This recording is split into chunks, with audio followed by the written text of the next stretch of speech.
সমাজসেবক।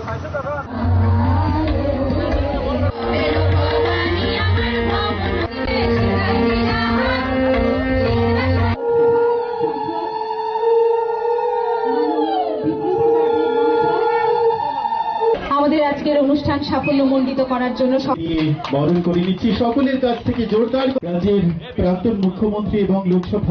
আমি আজকে দ্বারোদ্ঘাটন করছেন আমাদের সম্মানিত অতিথি প্রাক্তন মুখ্যমন্ত্রী এবং জীবনও পারবে না ঠিক বিপ্লব দেবী করা।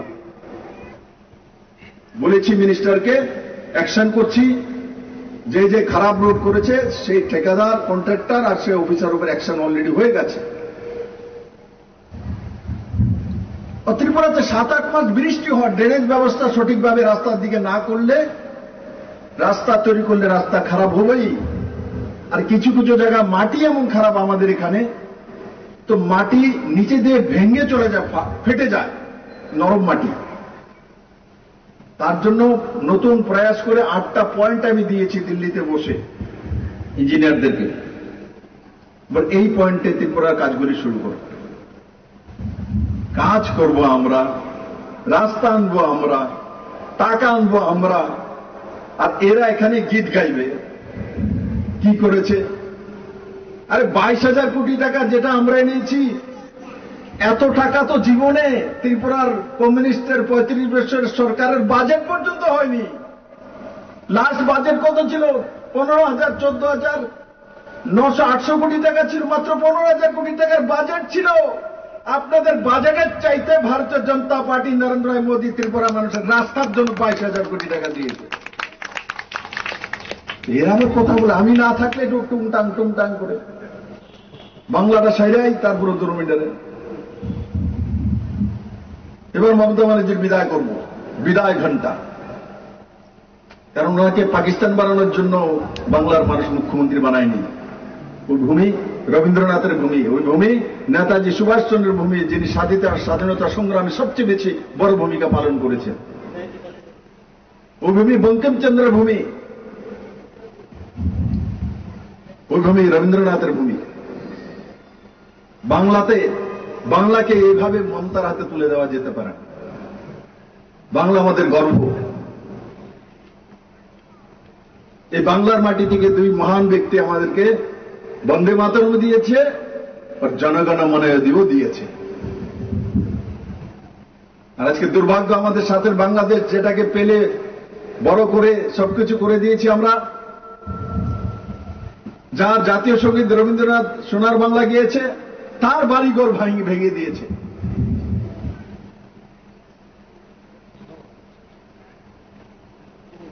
যেখানে ভারতীয় জনতা পার্টির সরকার নেই, ওই মানসিকতা নেই ওই দেশের মধ্যে, তার অবস্থা কি হয় আমাদের পার্শ্ববর্তী বাংলাদেশকে দেখলে বোঝা যায়। দেউলিয়া হয়ে গেছে, কাঙ্গাল হয়ে গেছে, কাঙ্গাল হয়ে বসে আছে।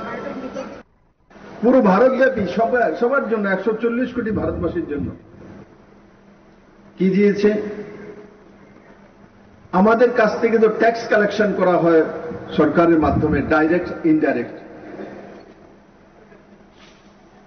সেটা রিডাকশন করে দিয়েছে। চৈত্র মাসে রিডাকশন লেখা থাকলে সবাই দৌড়ে যায়। বালিশের নিচে যে টাকা রয়েছে সেটা তুলে নিয়ে জায়গা রিডাকশন দিছে, ওই যেখানে যাইতে হইব। মোদী 140 কোটি ভারতবাসীর জন্য রিডাকশন দিয়ে দিয়েছে। 2 থেকে 2.5 লক্ষ কোটি টাকার রিডাকশন দিয়েছে। 1-2 টাকা না,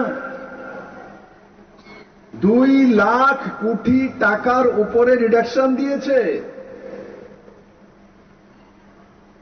1 কোটি শুনলে মাথা খারাপ হয়ে যায়, আর সেখানে 2 লাখ কোটি টাকা থেকে 2.5 লাখ কোটি টাকার রিডাকশন 22 তারিখ থেকে লাগু হয়ে গেছে ভারতবর্ষের মধ্যে। আগে যদি কোন কৃষক একটা ট্রাক্টর কিনত, কৃষক তো আর্থিকভাবে সংসম্পন্ন ততটা হয় না ত্রিপুরা। একটা ট্রাক্টর যদি কিনত, গভর্নমেন্ট তার মধ্যে সাবসিডি দিয়ে দেবে, সেটা আলাদা বিষয়, কিন্তু একটা ট্রাক্টর যদি এমনিতে কিনতে যেত, তার মধ্যে 28% মানে প্রায় 30% ট্যাক্স লাগতো।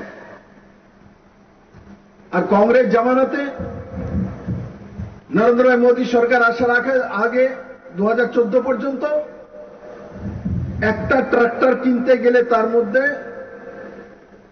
60 থেকে 70 হাজার টাকা ট্যাক্স দিতে হতো। ট্রাক্টরের দাম তো আলাদা।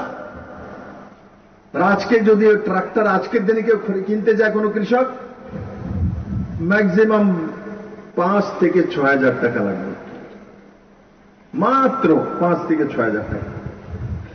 কত বড় পরিবর্তন করেছে মাননীয় প্রধানমন্ত্রী।